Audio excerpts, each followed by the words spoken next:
Hello नमस्कार जय हिंद साथियों, आप सभी लोगों का एक बार फिर से स्वागत है बिहार आईटीआई के यूट्यूब चैनल संस्कार लर्निंग पे। तो दोस्तों आज हम लोग सामान्य ज्ञान का ये दूसरा वीडियो लेकर के आए हैं जिसमें हम लोग प्रीवियस ईयर क्वेश्चन पेपर को कर रहे हैं जो कि बिहार आईटीआई के एंट्रेंस एग्जाम में पूछा गया सवाल है जो कि आपके 2023 एग्जाम के लिए बहुत ही ज़्यादा इंपॉर्टेंट रहेगा। तो जो बच्चे लोग इस चैनल पे नए हैं, पहली बार है, तो इस चैनल को अवश्य सब्सक्राइब करें और स्टूडेंट टेलीग्राम चैनल हमारा है, टेलीग्राम चैनल से जुड़ जाए क्योंकि आपको प्रत्येक क्लास का पीडीएफ, प्रत्येक क्लास का नोटिफिकेशन, कोई भी आपके फॉर्म से रिगार्डिंग कोई भी इन्फॉर्मेशन आती है तो सबसे पहले टेलीग्राम पे आपको बता दिया जाता है और आप लोग टेलीग्राम में जुड़ करके आप अपने क्वेश्चन को भी यहाँ पे पूछ सकते हैं। तो चलिए आज का ये दूसरा वीडियो होने वाला है। ऑलरेडी हम लोगों ने एक वीडियो कर लिया है, तो आज हम लोग अपने आगे के क्वेश्चंस को करेंगे। तो यहाँ पे देख सकते हैं आज का पहला सवाल है ना। आज का ये पहला सवाल है, कहता है भारत में मध्य प्रदेश के शहर उज्जैन का पुराना नाम क्या था। भारत में मध्य प्रदेश का एक शहर है जो कि बहुत फेमस है ना, उज्जैन। इसका पुराना नाम क्या था? देवगढ़, तक्षशिला, अवंतिका, कौशाम्बी। मोस्ट इंपॉर्टेंट सवाल है मेरे भाई, तो ध्यान रहे बच्चों, इसका आंसर क्या हो जाएगा है ना। उज्जैन शहर का जो पुराना नाम था, आप सभी लोगों को इसका आंसर पता होगा, अवंतिका था, है ना, अवंतिका था। आप सभी लोगों को पता होना चाहिए, ठीक है। और उज्जैन में दोस्तों शिव भगवान की बहुत ही पुरानी प्रतिमा है ना, या शिवलिंग कह सकते हैं, ज्योतिर्लिंग इसको कहा जाता है, जो कि उज्जैन में है। और बहुत ही बड़ी मंदिर भी कह सकते हैं, महाकालेश्वर मंदिर, ठीक है। आपके एग्जाम में पूछा जा सकता है महाकालेश्वर मंदिर कहाँ है, तो उज्जैन शहर में ही है, ठीक है। अगला सवाल यहाँ पे क्वेश्चन नंबर आज का ये दूसरा सवाल है, कहता है कि निम्नलिखित में से किसका उत्पादन श्रीलंका में सबसे अधिक मात्रा में होता है। आपके एग्जाम में जीके में दोस्तों इसी तरीके के सवाल पूछे गए हैं और आपके एग्जाम में आने के चांसेस पूरे हैं, ठीक है। रिपीट करता है क्वेश्चन, ठीक है। ध्यान रखिएगा दोस्तों, निम्नलिखित में से किसका उत्पादन श्रीलंका में सर्वाधिक होता है, तो इसका आंसर क्या होगा? गेहूं, कपास, चाय, चीनी। आप लोगों को बताना है, ध्यान रहे। तो चलिए मैं इसका आंसर बता देता हूँ। श्रीलंका में सबसे ज़्यादा क्या होता है? चाय का उत्पादन होता है, ठीक है। श्रीलंका की बात कर रहा है कि श्रीलंका देश में सबसे ज़्यादा किस चीज़ का उत्पादन होता है, इसके बारे में बात कर रहा है, न कि ऑल ओवर पूरे विश्व में बात कर रहा है, ठीक है। विश्व में चीन होता है, विश्व में चाय का उत्पादन सबसे अधिक कौन करता है? चीन। और भारत कितना स्थान पे है? भारत दूसरा स्थान पे है, ठीक है। ध्यान रखिएगा, आपके एग्जाम में सवाल आता है। चलिए यहाँ पे क्वेश्चन नंबर तीसरा कहता है किस तिथि को पृथ्वी सूर्य के काफ़ी नज़दीक होता है। किस तारीख को पृथ्वी सूर्य के काफ़ी नज़दीक होता है, यानी कहने का मतलब उस दिन दिन बड़ा होता है, एक तरीके से कह सकते हैं उस दिन गर्मी ज़्यादा होती है, ठीक है। तो इसका आंसर आप लोग मंथ को देख करके भी आसानी से बता सकते हैं, है ना, मंथ को भी देख करके आसानी से बता सकते हैं। तो इसका आंसर याद रखिएगा, ठीक है, 3 जनवरी को। कब मेरे भाई? 3 जनवरी को, है ना, पृथ्वी सूर्य के काफ़ी नज़दीक रहता है, ठीक है। चलिए अगला सवाल आप सभी के बीच में, क्वेश्चन नंबर यहाँ पे 4 कहता है निम्न में से कौन सा शहर, है ना, कौन सा शहर सतलज नदी के किनारे स्थित है। ध्यान रहे यहाँ पे क्या है दोस्तों, यहाँ पे है सतलज नदी, ठीक है, सतलज नदी के किनारे पे स्थित है। ऑप्शन ए है नासिक, हरिद्वार, फिरोजपुर और डिब्रूगढ़। तो देखिए सतलज नदी के किनारे जो है मेरे भाई वह कौन है, तो याद रखिएगा फिरोजपुर है, ठीक है। सतलज नदी के किनारे कौन है? फिरोजपुर है, इसको सुधार लीजिएगा आप लोग, ठीक है। अगला सवाल है मेरे भाई, यहाँ पे कहता है कि पृथ्वी महासागरों से कितना प्रतिशत घिरी हुई है। पृथ्वी महासागरों से कितना प्रतिशत घिरी हुई है? 25%, 52%, 17% या 71%, है ना। इसी सवाल को हम लोग इस तरीके से जानते हैं, आप लोग पढ़े हैं इस तरीके से कि पृथ्वी पर जल का कितना प्रतिशत है, हम लोग इस तरीके से पढ़े हैं, है ना, 71%। लेकिन यही सवाल को थोड़ा सा घुमा करके पूछा है कि पृथ्वी महासागरों से कितना प्रतिशत घिरा हुआ है, यानी कि पृथ्वी पर पानियों की संख्या कितनी है, कितना प्रतिशत पानी है, तो उसका आंसर भी वही होगा, 71% ही होगा, ठीक है। ध्यान रखिएगा। अगला सवाल दोस्तों कि नोबेल पुरस्कार कब दिया जाता है। नोबेल पुरस्कार कब दिया जाता है? 10 सितंबर, 10 अगस्त, 8 सितंबर या फिर 10 दिसंबर। देखिए नोबेल पुरस्कार जो है दोस्तों, है ना, नोबेल पुरस्कार वह दोस्तों कब दिया जाता है?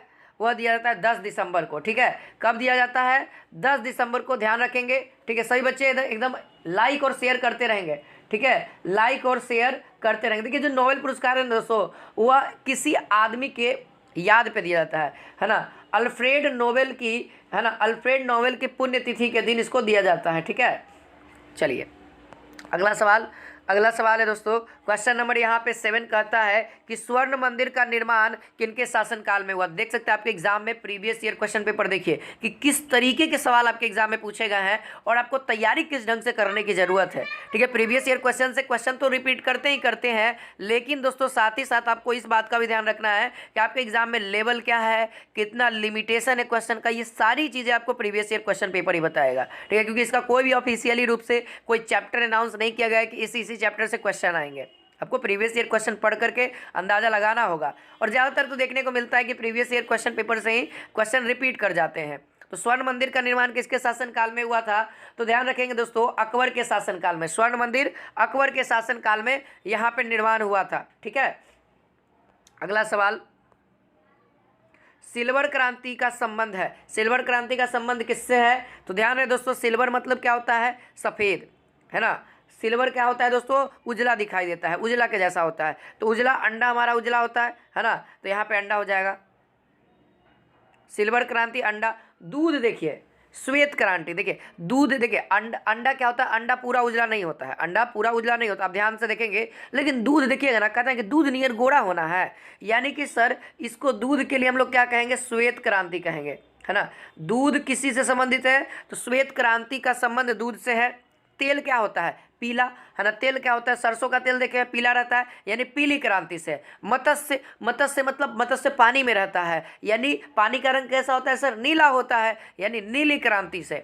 इस तरीके से याद रखना है, क्वेश्चन आपके एग्जाम में पूछा गया है, ठीक है। अगला सवाल है क्वेश्चन नंबर 9 कहता है निम्नलिखित में से लीमा किस देश की राजधानी है ना। लीमा किस देश की राजधानी है, ब्राज़ील, पेरू, इक्वेडर, कोलंबिया। तो देखिए दोस्तों इसका आंसर सटीक आंसर हो जाएगा, है ना।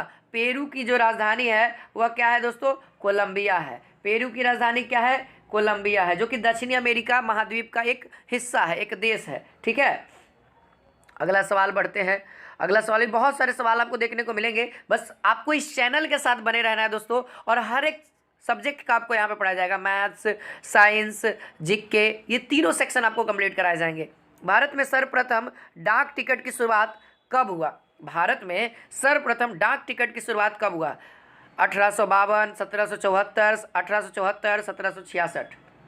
देखिए भारत में पहली बार डाक टिकट की जो शुरुआत हुई थी वो 1852 में किया गया था, ठीक है। पहली बार डाक पर वो जो जब चिट्ठी भेजा जाता है ना, आप ध्यान दीजिएगा, जब आप किसी को पोस्ट करिएगा ना तो कहेगा ना कि जाके टिकट खरीद के आओ और उस पर चिपकाओ, तो वो जो आइएगा आप टिकट खरीदिएगा, शायद 1-2 रुपये का या 5 रुपये का आता है, उस टिकट को चिपकाइएगा, फिर वो वेट करेगा, फिर पैसा लेगा, फिर उसके बाद आपका करेगा, बिना टिकट के वह नहीं भेजेगा, क्योंकि वही टिकट पहचान है उसका कि वह भारत, है ना, भारत पोस्ट के द्वारा भेजा जा रहा है, इंडियन पोस्ट ऑफिस के द्वारा ये चीज़ें की जा रही हैं, ठीक है। और देखिए जो महारानी विक्टोरिया का चित्र वाला वो लगाया गया है ना। देखिएगा डाक टिकट में है महारानी विक्टोरिया का चित्र रहेगा, जो कि 1 अक्टूबर 1854 में जारी किया गया था, है ना। डाक टिकट की शुरुआत कब हुई थी, तो 1852 में ही किया गया था, पहली बार चिट्ठी पर लगाया गया था।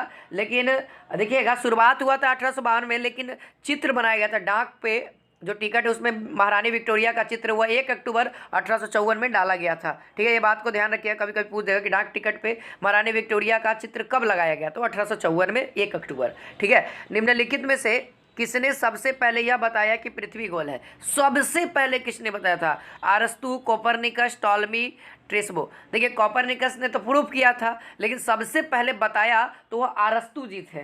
कौन थे, है ना, अरस्तु थे। अरस्तु अंग्रेजी में इसको एरिस्टोटल कहते हैं, जो कि जीव विज्ञान और जंतु विज्ञान के जनक भी कहे जाते हैं, है ना। आपके एग्जाम में साइंस में आता है कि जीव विज्ञान या जंतु विज्ञान के जनक कौन है, जीव विज्ञान चाहे जंतु विज्ञान, एक ही होगा, कौन, अरस्तु। अगर कहेगा कि वनस्पति विज्ञान, पादप विज्ञान के जनक, तो थियोफ्रेस्टस, थियोफ्रेस्टस, ठीक है। तो जीके के भी सवाल करेंगे और साइंस के भी सवाल करेंगे, ठीक है। हम लोग को सब कुछ देखना है ना। अगला सवाल क्वेश्चन नंबर 12वां यहाँ पे कहता है बाली आरिक द्वीप समूह कहाँ स्थित है, बाली आरिक द्वीप समूह कहाँ स्थित है, भूमध्य सागर, काला सागर, बाल्टिक सागर, उत्तरी सागर। देखिए बाली आरिक जो द्वीप समूह है दोस्तों, वह भूमध्य सागर, है ना, भूमध्य सागर में स्थित है। कहाँ पे? भूमध्य सागर में। कुछ टापू नहीं होता है। टापू कैसे बनता है सर? थोड़ा सा अवशेष अगर समुद्र में रुक गया ना, तो वहीं पे रुकते रुकते रुकते रुकते देखते होंगे नदी के बीच में मट्टी जम जाता है। क्या होता है? नदी जब आती है तो बहाव होता है उसमें, कहीं जाके थोड़ा सा भी मट्टी अगर नदी में, मिट्टी अगर नदी में जम जाता है तो उसको रुकाव के रुकते रुकते रुकते रुकते रुकते बहुत सारा मट्टी जम जाता है, और वही क्या हो जाता है, वहाँ पे थोड़ा सा स्थल बन जाता है ना, वही जम करके स्थल बन जाता है। और उस तरीके के एरिया को, बीच में नदी है, चारों तरफ नदी है, बीच में जगह है जिस पर लोग रह सकते हैं, सो सकते हैं, तो वो टापू कहला जाता है, उसको हम लोग कहते हैं। ठीक है, ये समुद्र के बीच में रहता है इसीलिए इसको द्वीप समूह कहते हैं। नदी के बीच में रहता है तो अवसाद कहते हैं। ठीक है, अगला क्वेश्चन नंबर 13 यहाँ पे कहता है, निम्नलिखित में से कौन सा एक जैव मंडलीय आरक्षित क्षेत्र नहीं है? जैव मंडलीय आरक्षित क्षेत्र नहीं है ना। देखिए दोस्तों, यहाँ पे जो है ना जैव मंडलीय आरक्षित क्षेत्र जो नहीं है वह है नल्ला मलाई, है ना। नल्ला मलाई जो है दोस्तों वह कहाँ है? आंध्र प्रदेश में, जो कि जैव रक्षित नहीं है। देखिए जैव रक्षित में क्या होगा? जैव आरक्षित क्षेत्र में वैसे क्षेत्र होते हैं जहाँ पेड़ पौधे, जीव जंतु आदि उनके प्राकृतिक आवेश में संरक्षित रहने का प्रयास करते हैं। जैव मंडल मतलब जहाँ पे हर एक चीज़ की सुविधा हो, जहाँ पे जीवों का निवास हो, है ना, उस तरीके को। लेकिन यहाँ पे ऐसा नहीं है। ठीक है, अगला सवाल है, गांधी सागर बांध निम्नलिखित में से किसका भाग है? गांधी सागर बांध आप लोगों ने नाम सुना होगा, यह किसका भाग है? ध्यान रखिएगा दोस्तों, इसका जो करेक्ट आंसर होगा वह हो जाएगा चंबल परियोजना। ठीक है, चंबल नदी पे ये बनाया गया है ना। यह बांध मध्य प्रदेश और राजस्थान की सीमा पर स्थित है। कहाँ पे है? तो यह बांध कौन सा बांध? तो ये है गांधी सागर बांध, जो कि चंबल परियोजना का हिस्सा है, और यह बांध मध्य प्रदेश और राजस्थान के बॉर्डर पे है। ठीक है, अगला सवाल क्वेश्चन नंबर यहाँ पे 15 कहता है कि एशिया की विशाल नदी, भारत का सबसे लंबा नदी गंगा है ना। विशाल नदी मेकांग निम्नलिखित में से किस देशों में नहीं बहती है? जो मेकांग नदी है, विशाल नदी है, वह किस देश से होकर नहीं जाती, यानी किस देश में नहीं बहती है?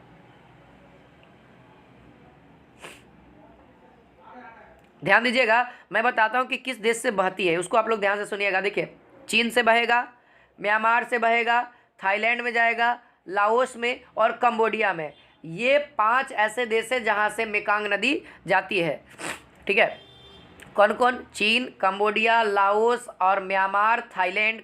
ठीक है, लेकिन मलेशिया से होकर के नहीं जाता है, तो इसको ध्यान रखेंगे कि मलेशिया इसका आंसर हो जाएगा। यहाँ पे मलेशिया से होकर के इस मलेशिया देश में नहीं बहती है मेकांग नदी। अगला सवाल है, क्वेश्चन नंबर यहाँ पे कहता है 16, वीर कुंवर सिंह, है ना, कुंवर सिंह 1857 में विद्रोह के प्रमुख नायक थे, वह निम्नलिखित में से किससे संबंध थे? है ना, कुंवर सिंह कहाँ के निवासी थे या कहाँ के संबंध रखते थे? जो 1857 के विद्रोह में प्रमुख नायक थे। प्रमुख नायक कहने का मतलब बहुत ही अहम भूमिका था उनका। कौन थे? अंग्रेजों के खिलाफ जो विद्रोह हुआ था, है ना, बिहार, मध्य प्रदेश, राजस्थान, उत्तर प्रदेश। तो आई होप इसका आंसर आप सभी लोगों को पता होगा। कुंवर सिंह जो थे दोस्तों, है ना, वह उनका जन्म दोस्तों बिहार के भोजपुर जिला में हुआ था। कहाँ पे हुआ था? यानी कि वो बिहार के भोजपुर जिला में से थे, यानी बिहार से संबंधित थे, बिहार से संबंध रखते थे। और इनका जन्म कब हुआ था? तो 1777 ईस्वी में हुआ था, और फिर ये 1857 का विद्रोह का प्रमुख नायक बने थे। अच्छा, अगला सवाल देखिएगा, क्वेश्चन नंबर 17 यहाँ पे कहता है, निम्नलिखित में से कौन फेबियन आंदोलन का प्रस्तावक था? निम्नलिखित में से कौन फेबियन आंदोलन का प्रस्तावक था? Annie Besant, A.O.. ह्यूम के बारे में मैं बताऊं दोस्तों, यह कांग्रेस के अध्यक्ष थे, है ना, कांग्रेस पार्टी के संस्थापक भी थे कह सकते हैं। Michael Madhusudan Dutt, R.M. दत्त। देखिए दोस्तों, इसका आंसर जो हो जाएगा, है ना, भारत में फेबियन आंदोलन का जो प्रस्तावक था एनी बेसेंट थी, है ना, एनी बेसेंट दोस्तों। ठीक है, एनी बेसेंट के द्वारा यह आंदोलन का प्रस्ताव किया गया था। ठीक है, ध्यान रखिएगा।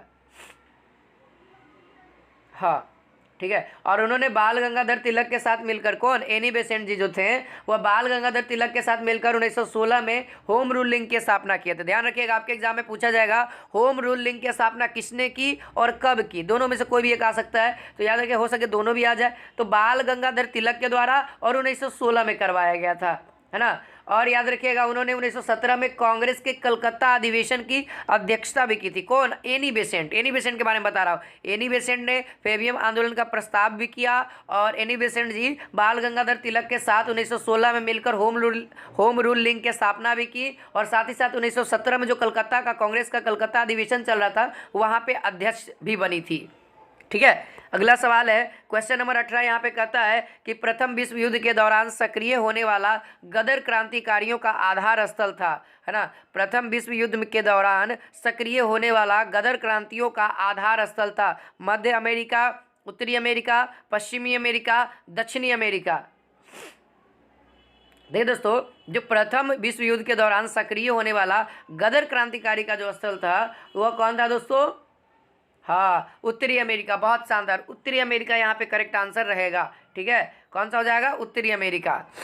अगला सवाल है क्वेश्चन नंबर यहाँ पे 19 कहता है कि 1931 ईस्वी में कांग्रेस के कराची अधिवेशन में मूल अधिकारों पर प्रस्ताव का प्रारूप निम्नलिखित में से किसने बनाया? 1931 में कांग्रेस के कराची अधिवेशन में मूल अधिकारों पर, है ना, प्रस्ताव का प्रारूप निम्नलिखित में से किसने बनाया? देखिए 1947 के बाद भारत और पाकिस्तान का बंटवारा हुआ था ना, देश आज़ाद हुआ था, वही 1947 को बंटवारा हो गया था।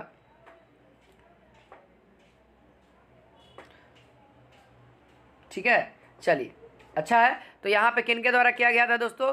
है ना, अधिकारों का प्रस्ताव प्रारूप निम्नलिखित में से किसने बनाया था? हाँ,